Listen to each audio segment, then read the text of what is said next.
അമ്പലം പകലും തുറക്കും കേട്ടോ.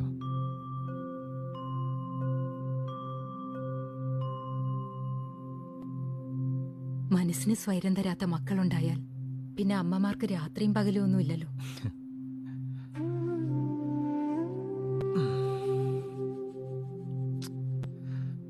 ഭക്ഷണം കഴിച്ചാ? ഇല്ല. എന്നെ പ്രസവിച്ചത് അമ്മയ്ക്ക് ഭയങ്കര നഷ്ടക്കച്ചവടായി പോയല്ലേ? നിന്റെ അച്ഛന്റെ അതേ ചിരിയാടാ നിനക്ക്. SN കോളേജിൽ വെച്ച് എന്നെ റാഗ് ചെയ്യുന്നോട്ട് ഞാൻ കാണുന്ന ആ ചിരി നീ വീട്ടിൽ നിന്ന് ഇറങ്ങിപ്പോകുന്ന ദിവസം വരെ അതുണ്ടായിരുന്നു. ഓരോ ദിവസം കാലത്തെ എണീക്കുമ്പോ പത്രവും ചായയായിട്ട് നീ വരുന്നുണ്ടോന്നിങ്ങനെ നോക്കിയിരിക്കും. ചെറുപ്പം മുതലുള്ള നിന്റെ എന്തുമാത്രം കുരുത്തക്കേടുകൾ അച്ഛൻ ക്ഷമിച്ചിട്ടുണ്ടാവുക. അന്ന് ആദ്യമായിട്ടൊന്ന് ഉറക്കെ സംസാരിച്ചതിന് ആ പാവത്തിന് ഇങ്ങനെ ശിക്ഷിക്കണു.